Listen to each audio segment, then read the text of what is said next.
శ్రీమాత్రే నమ. జయ గురు దత్తాత్రేయ నమ. ఈ వీడియోలో మనం కన్యారాశి వారికి ఫిబ్రవరి 8 నుంచి 14 మధ్యలో జరిగే వార ఫలాలు పరిశీలించినప్పుడు ఈ కన్యారాశి వారికి ఈ వారం స్త్రీలతో, దగ్గర బంధువులతో విరోధం వచ్చే అవకాశం ఉన్నది. ప్రధానంగా రాష్ట్రాధిపతి బుధుడు 6వ స్థానంలో సంచరిస్తూ అక్కడ ఉన్నటువంటి రాహుతో కలయడం జరుగుతుంది. అంటే ఒక విధంగా మీకు ఏదో ఒక అభివృద్ధి కలుగుతూ ఉంటుంది ఈ సమయంలో. అలాగే ఉద్యోగపరంగా చాలా అభివృద్ధి కలుగుతూ ఉంటుంది. ఏదైనా కొత్త ఉద్యోగం రావడం జరుగుతుంది. మీలో ఉన్నటువంటి టాలెంట్కి తగిన గుర్తింపు రావడం జరుగుతూ ఉంటుంది. అంటే గతంలో మీకు ఏమైనా కోర్టు సమస్యలు ఉన్నా, ఆర్థిక లావాదేవీలు ఉన్నా, బంధువులతో విరోధం ఉన్నా అది కంప్లీట్గా సాల్వ్ అవడం జరుగుతుంది. ఇంతవరకు అనుకూలంగానే ఉంది. అయితే ఇక్కడ శుక్రుడు కూడా ధన భాగ్యాధిపతిగా 6వ స్థాన సంచారంతో ఇది మీ యొక్క అభివృద్ధి వేరే వాళ్ళు కొంత ఇబ్బంది కలుగుతూ ఉంటుంది. అలాగే మీ కుటుంబంలో ఒకరికి కానీ, మీ భార్యకు కానీ, అంటే మీ స్త్రీ అయితే మీ భర్తకు కానీ సడన్గా కొంత హెల్త్ ప్రాబ్లం రావడం కానీ, కొన్ని అనారోగ్య సమస్యలు కలుగుతూ ఉంటాయి. మరి ఈ కారణం వల్ల ఏంటంటే కుటుంబంలో ఉన్నటువంటి స్త్రీల మధ్య ఆధిపత్య విషయంలో కొంత అభిప్రాయ భేదాలు, ఇబ్బందులు రావడం జరుగుతూ ఉంటుంది.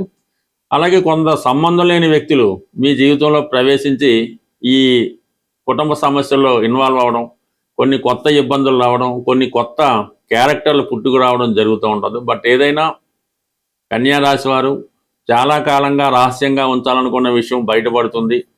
ఒకేసారి మీకు ధనలాభం కలగడం వల్ల ఈ ధన విషయంలో కూడా కొంత కుటుంబ సభ్యుల మధ్య ఇబ్బంది కలుగుతూ ఉంటుంది. కొంత జాగ్రత్తగా వ్యవహరించవలసి ఉంటుంది. అంటే ఏదైనా కన్యారాశి వారి దగ్గర కొద్దిగా ధనం ఉంది అంటే మాత్రం కంపల్సరీగా బంధువులో, మిత్రులో, మీ పిల్లలో, మీ తల్లిదండ్రులో ఎవరో ఒకరు వచ్చి ఆ ధనం మీ దగ్గర నుంచి తీసుకునే దాకా కూడా ఏదో విధంగా వాళ్ళు బాధలో, కష్టాలు చెప్తూ ఉంటారు. ఏదో సమస్య చెప్పి వ్యాపారం చేస్తామనో ఇంకోటనో మీ దగ్గర ఉన్నటువంటి ధనం వాళ్ళు తీసుకోవడం జరుగుతూ ఉంటుంది. తర్వాత మన వస్తాదన్న మాత్రం జీవితంలో జరిగే అవకాశం లేదు.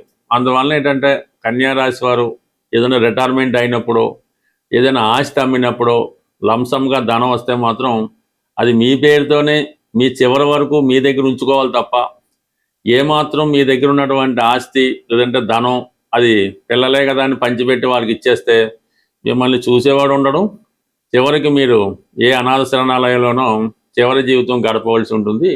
అటువంటి స్థితి ఇప్పుడు మీ జీవితంలో కనబడుతుంది. అంటే మీ ఏజ్ని బట్టి ఉంటుంది. బట్ ఏదైనా ధన విషయంలో కొంత జాగ్రత్తగా ఉండండి. బంధువుల్ని నమ్మో, ఇంకొకరిని నమ్మో ధనాన్ని మాత్రం మీరు పాడు చేసుకోవద్దు. అలాగే మీ కుటుంబ సమస్యలు కాకుండా వేరే వారి సమస్యలు, మీ అత్తగారి కుటుంబ సభ్యుల గురించో, మీ ఫ్రెండ్ కుటుంబం గురించో వాళ్ళ కోసం ఆలోచించి వారి సమస్యలకి మీరు ధనం ఇచ్చి చివరికి ఇబ్బంది పడడం కన్నా ఏదైనా కొంత జాగ్రత్త వ్యవహరించడం మంచిది. ఏదైనా మాట సహాయం వరకు కానీ ధన విషయంలో సహాయం చేయడం వల్ల అది అవతల వారికి వేరే విధంగా మెసేజ్ వెళ్ళడం జరుగుతూ ఉంటుంది. మీకు ఏ సంబంధం లేకుండా అతను మీకెందుకు డబ్బు ఖర్చు పెట్టాడు, అతను మీ సమస్యలు ఎందుకు సాల్వ్ చేశాడు అన్న విషయంలో రావడం వల్ల కూడా కొంత ఇబ్బంది రావడం, అది మీ ఫ్యామిలీ పైన కూడా ప్రభావం చూపుతుంటుంది. కాబట్టి ఏదైనా కొంత జాగ్రత్తగా వ్యవహరించడం మంచిది. మీకు సంబంధం లేని విషయాల్లో చాలా వరకు కలగజేసుకోకుండా ఉంటేనే మంచిది. మిమ్మల్ని అడిగినప్పుడు చేయొచ్చు, అడగకుండా మాత్రం ఇటువంటి ప్రయత్నాలు చేయడం వల్ల, ఇటువంటి సలహాలు ఇవ్వడం వల్ల, ఇటువంటి సహాయం చేయడం వల్ల మీరు ఇబ్బంది పడడం జరుగుతూ ఉంటుంది. దాని తర్వాత పంచమ స్థానంలో ఈ కుజ అలాగే రవి కలయిక మీలో ఉన్నటువంటి టాలెంట్కి తగిన గుర్తింపు రావడం జరుగుతుంది. ఉద్యోగం మారాలనే మీ ఆలోచన నెరవేరుతూ ఉంటుంది. ఈ ఉద్యోగం మార్పుతో పాటు కొంత అభివృద్ధి కూడా మీకు ఈ సమయంలో కనబడడం జరుగుతూ ఉంటుంది. అలాగే మరి గురువు దశమ స్థానంలో ఉండడం, సప్తమ స్థానంలో శని భగవానుడు ఉండటం వల్ల చాలా వరకు ఈ గురువు వక్రగమనంలో ఉండడం వల్ల ఈ మార్చి 11వ తారీఖు వరకు వివాహ సంబంధించిన విషయాల్లో మీరు ఎన్ని ప్రయత్నాలు చేసినా సంబంధాలు బాగా దగ్గరికి వచ్చి మిస్ అవ్వడం కానీ, అసలు రాకపోవడం కానీ, వచ్చినవి పెండింగ్లో ఉండడం కానీ జరిగే అవకాశం ఉంది. కాబట్టి అలాగే భార్యాభర్తల మధ్య కూడా ఫిజికల్గా కొంత ఎడబాటు రావడం కూడా జరుగుతూ ఉంటుంది. బట్ ఏదైనా ఈ కన్యారాశి వారికి ఈ వారం అంతా కూడా చాలా ఓర్పుగా, సహనంగా వ్యవహరించవలసి ఉంటుంది. మిగతా విషయాల మీద దృష్టి పెట్టకుండా కేవలం ఉద్యోగ సంబంధించిన విషయాల మీదే దృష్టి పెడితే ఆటోమేటిక్గా మీకు వృత్తిపరంగా ఇంప్రూవ్మెంట్ ఉంటుంది. మిగతా విషయాలు అంటే సంతాన విషయాల్లో కూడా కొంత సక్సెస్, అభివృద్ధి కూడా కనబడడం జరుగుతూ ఉంటుంది. ఈ వారంలో ప్రధానంగా శని త్రయోదశి 14వ తారీఖున శని త్రయోదశి రావడం జరిగింది. ఆ మన్నాడు 15వ తారీఖున మహాశివరాత్రి కాబట్టి ఏదైనా ఈ సకల రాసుల వారు కూడా జీవితంలో మళ్ళా తిరిగి పుంజుకోవాలంటే ఈ ప్రధానంగా ఈ 2 రోజులు మరి మన శని త్రయోదశి రోజు ఏదైనా శని క్షేత్రాన్ని దర్శించడం, ఏదో మన మందవిల్లని అని కొన్ని శని క్షేత్రాలు దర్శించి అక్కడ పూజ చేయించుకోవచ్చు.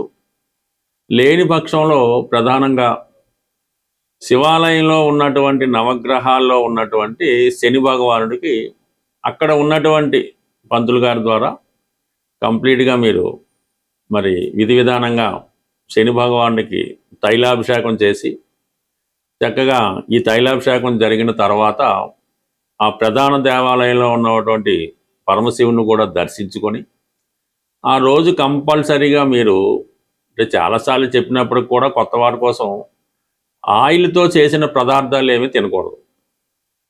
అది ఆ రోజంతా నియమంగా ఏదో ఫ్రూట్స్ పళ్ళు వాటి తింటూ మరి అదే మర్నాడు కూడా మహాశివరాత్రి గొప్ప అదృష్టం కాబట్టి మహాశివరాత్రి రోజు మరి ఆ పరమశివుణ్ణి దర్శించుకొని వీలైతే మారేడు దళాలతో కనీసం ఒక్క మారేడు దళమైనా పర్వాలేదు, ఆ మారేడు దళంతో మరి పరమశివుని యొక్క అర్పించి నమస్కరించుకొని ఆ రోజు కూడా విధి విధానంగా మీరు పవిత్రంగా భగవంతుడికి దగ్గరగా ఉండడం వల్ల జీవితంలో ఆ మర్నాడు నుంచి చాలా గొప్ప మార్పు అన్నది రావడం జరుగుతూ ఉంటుంది.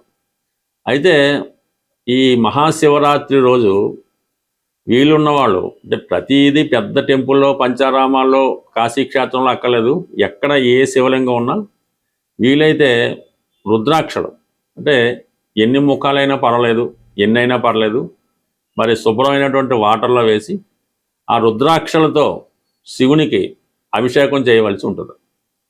ఈ అభిషేకం చేసిన తర్వాత ఆ రుద్రాక్షల్ని అంటే మీ బంధువులు కానీ మీరు కానీ ఎవరు కానీ అది అదే రోజు మెడలో ధరించడం వల్ల కూడా శని భగవాను నుంచి వచ్చే ఇబ్బందుల నుంచి కంప్లీట్గా మీరు బయటపడడం జరుగుతూ ఉంటుంది.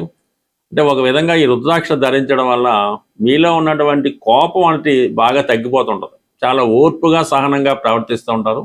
ఆటోమేటిక్గా మీకు ధనాకర్షణ పెరుగుతూ ఉంటుంది, ముఖంలో ఒక విధంగా గ్లో పెరుగుతూ ఉంటుంది, ఒక గౌరవమైనటువంటి హోదా కలుగుతూ ఉంటుంది. దీంతోపాటు మీరు ధరించగలిగితే విభూతి ధారణ వల్ల విభూతి ధారణ కూడా అలవాటుగా చేసుకొని ప్రతిరోజు ధరించడం వల్ల జీవితంలో కంప్లీట్గా చేంజ్ అన్నది రావడం జరుగుతూ ఉంటుంది. అది ఒకసారి మీరు ప్రయత్నం చేయండి, ఎంతో కొంత మీ జీవితంలో మార్పు అన్నది రావడం జరుగుతుంటుంది. అంటే దీనికి ప్రత్యేకంగా ఏలినాడు శని జరుగుతుంది, అష్టమ శని జరుగుతుంది కాబట్టి వాళ్ళే చేయలేని రూల్ ఏం లేదు, ఎవరన్నా చేయొచ్చు, ఎవరు చేసినా కూడా ఫలితం రావడం జరుగుతూ ఉంటుంది. బట్ ఏదైనా నమ్మకంతో ఎంత చిన్నగా అయినా ఎంత చిన్న దేవాలయంలో చేసినా ఆ ఫలితం వస్తుంది తప్ప పర్టికులర్గా అక్కడికే వెళ్ళాలి, ఆ క్షేత్రమే దర్శించాలి అని ఏం పెట్టుకోవద్దు. మీకు అందుబాటులో ఉన్నటువంటి ఏ శివాలయం అయినా ఏ శివలింగానైనా దర్శించి ఆ స్వామి యొక్క ఆశీస్సులు పొందుతారని ఆశిస్తూ స్వస్తి.